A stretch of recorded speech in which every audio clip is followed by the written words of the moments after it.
जय श्री राम। जैसा कि सबको पता है कि 22 जनवरी को रामलला अयोध्या में विराजमान होंगे। अयोध्या में उनकी स्थापना होने जा रही है। इस पर गुरुजी और हमारे प्रधानमंत्री जी ने आग्रह किया है और पूज्य गुरुदेव पंडित प्रदीप जी मिश्रा ने सभी जनता से अनुरोध किया है कि आप अपने घर में दीप प्रज्वलित करें, दीप जलाएं, राम ज्योति जलाएं, राम जी की पूजन करें, घर में रंगोलियां बनाएं, दीप उत्सव मनाएं। ऐसा लगना चाहिए कि हमारे यहाँ फिर से दिवाली आ गई है। दिवाली जैसा आयोजन करें, घर को सजाएं, घर में तोरण लगाएं, मुख्य दरवाजे के दोनों ओर दीपक लगाएं और रंगोलियां बनाएं, घर को अच्छे से फूलों से सजाएं और राम दीप एक राम ज्योति अवश्य जलाएं। राम ज्योति जलाने के लिए आपको क्या करना है, आपके घर में या तो राम दरबार की कोई तस्वीर हो या भगवान राम जी की, सीता मैया की साथ में कोई तस्वीर हो तो आप उस तस्वीर को, मूर्ति को रख लीजिए आपके घर के मंदिर में और उसके सामने एक कलश रखकर कलश के ऊपर एक कटोरी रखें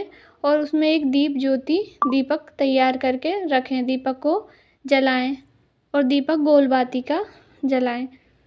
गुरुजी कहते हैं इस दीपक को आप अखंड भी जला सकते हैं, जैसी आपकी मर्जी हो। आप 1 घंटा जलाएं, 2 घंटा जलाएं या सुबह से शाम तक जलाएं। राम जी के नाम का आप अयोध्या नहीं जा पा रहे हैं, घर से ही भगवान जी को प्रणाम करें, घर से ही जोत जलाएं, प्रार्थना करें। सबकी खुशी के लिए हमारे रामलला बड़ी मुश्किल से बैठ रहे हैं। बड़ी मुसीबतों के बाद हमारे पूर्वजों ने बहुत लाठियाँ खाई हैं, उसके बाद रामलला का अयोध्या में आगमन हुआ है। तो आप सभी खुशियाँ मनाएं, घर में मिठाइयाँ बाँटें। पूज्य गुरुदेव जी और हमारे प्रधानमंत्री मोदी जी ने कहा है कि आप घरों में खूब मिठाइयाँ बाँटिए, खूब मिष्ठान बनाइए, दान पुण्य कीजिए और घर में दिवाली जैसा माहौल रखिए, बच्चों को अच्छे से सजाइए और सब लोग खुशी खुशी से रामलला का स्वागत कीजिए।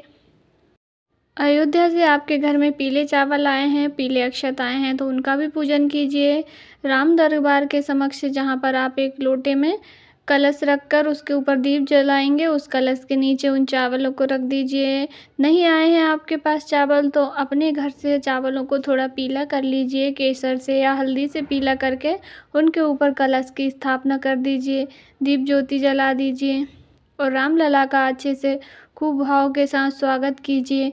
ऐसा प्रतीत होना चाहिए कि हमारे घर फिर से दिवाली आ गई है। नए कपड़े पहनिए और हो सके तो पीले वस्त्र पहने उस दिन, क्योंकि पीताम्बर स्वरूप भगवान को पीले वस्त्र बहुत प्रिय हैं और पीले वस्त्र के आसन पर ही उनको विराजित करें।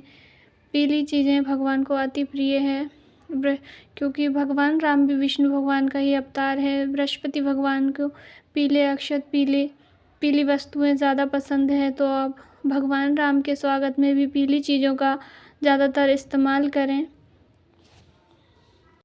और राम ज्योति जलाएंगे तो उसके नीचे आप अक्षत दीजिएगा। आप चाहें तो बड़ा दीपक बना लें या छोटे दीपक में आप लगा लें, इच्छा आपकी है। और अपने घर के मंदिर में गणेश जी को भी विराजित कीजिए।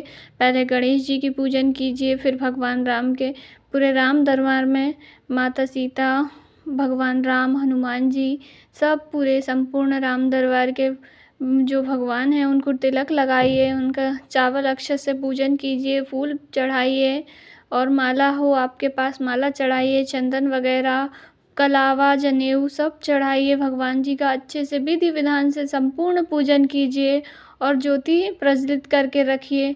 वहाँ पर अयोध्या में भगवान बैठेंगे, इधर हमारे घर घर में दीप जलेंगे, ज्योति जलेंगी, तो बहुत अच्छा दिवाली जैसा माहौल होगा। आप अवश्य अपने घर को सजाएं।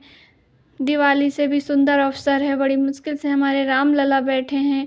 बड़ी कठिन वर्षों के बाद, 5000 वर्षों के बाद हमारे रामलला यहाँ पर विराजित होंगे। बहुत ही सुंदर संयोग बन रहा है। पुत्रदा एकादशी भी है, तो आप दीपों का दान, दीप प्रज्वलित कर अपने घर को अच्छे से सजाइए।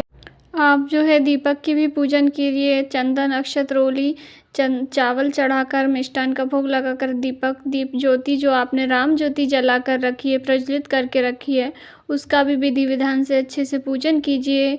बड़े दिनों के बाद यह शुभ अवसर आया है, संयोग आया है, आप अपने घर को अच्छे से पूजा पाठ कीजिए, धूप दीप बत्ती नैवेद्य बनाइए। राम जी का भव्य मंदिर बन गया है। यह हमारी भाग्य है। हमारे सबके गुरुजी कहते हैं कि हम सबके भाग्य हैं जो हमें ये दुर्लभ संयोग मिला। हमारी पीढ़ी को हम राम जी का मंदिर देख पाएंगे। हमारे जो पूर्वज थे बहुत दिनों से प्रयास कर रहे थे, कई प्रयासों के बाद भी मंदिर नहीं बना। आज भगवान की कृपा हुई है और हमें ये अवसर मिला है, दुर्लभ संयोग है। आपके घर में राम ज्योति अवश्य जलाइएगा।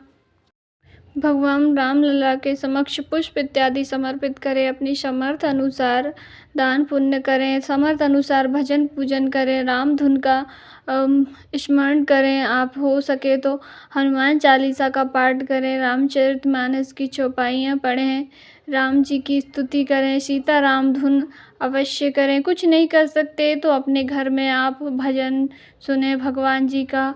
उस दिन आप धार्मिक माहौल बनाएं, अपने घर में उत्सव का माहौल बनाएं, अपने घर में भगवान जी का भजन सुनिए। कुछ नहीं तो आप मोबाइल पर सुन लीजिए, टीवी पर सुन लीजिए, परंतु भजन कीर्तन अवश्य सुनें। और अपने बच्चों को भी प्रोत्साहित करें कि आज हमारे घर में बहुत बड़ा अवसर आया है, बहुत बड़ा त्यौहार आया है और मिठाइयाँ आदि मिष्ठान बनाए, घर में पकवान बनाए। बिल्कुल त्यौहार जैसा लगना चाहिए कि हमें बहुत बड़ा त्यौहार का अवसर आया है, बहुत दुर्लभ संयोग है। तो ऐसे कर आप सरल विधि से भगवान राम जी का पूजन करें, अपने घर को सजाएं और यही सरल विधि से आप अपने मन को, अंदर को, अंतरात्मा को बिल्कुल पवित्र मन से हंसी खुशी का माहौल बनाएं। सर्वे भवन्तु सुखिनः, सर्वे सन्तु निरामया, सर्वे भद्राणि पश्यन्तु मा दुःख भाग्य भवेत्। ऐसी प्रार्थना करें, सभी जन सुखी हो, सभी का कल्याण हो। ऐसी प्रार्थना के साथ रामलला का आगमन करें, अपने घर में स्वागत करें सबकी खुशी के लिए। आप जो दीपक जलाएंगे, जो दीप प्रज्वलित करेंगे, उसमें आप घी का प्रयोग भी कर सकते हैं और तेल का प्रयोग भी कर सकते हैं, परंतु तेल का प्रयोग कर रहे हैं तो आप तिल्ली के तेल का प्रयोग करें। सरसों के तेल का प्रयोग भगवान जी, राम भगवान, विष्णु भगवान की पूजन में कम ही प्रयोग किया जाता है। और जो तेल का दीपक होता है वो भगवान जी के हमेशा बाएं ओर रखा जाता है और जो घी का दीपक होता है वो दाहिनी ओर रखा जाता है। इस बात का ध्यान रखें। ऐसे करके सरलतम विधि से आप रामलला का स्वागत करें, भगवान का पूजन करें। अपने घर पे जो भी खीर, नैवेद्य, हलवा जो भी बना कर रखा है उसका सुंदर भोग लगाएं भाव के साथ और आरती उतारें। बस यही सरलतम विधि से आपको 22 जनवरी को भगवान का आगमन अपने घर में करना है। सुख सौभाग्य की कामना करते हुए, प्रार्थना करते हुए, सभी का कल्याण हो, राष्ट्र का कल्याण हो, देश का कल्याण हो, यही भाव आपके मन में होना चाहिए। ऐसे सरलतम तरीके से भगवान का पूजन स्वागत अवश्य करें। जानकारी अच्छी लगी हो तो वीडियो को लाइक ज़रूर करें, कमेंट जय श्री राम, श्री शिवाय नमस्तुभ्यम अवश्य टाइप करें। हर हर महादेव, जय श्री राम।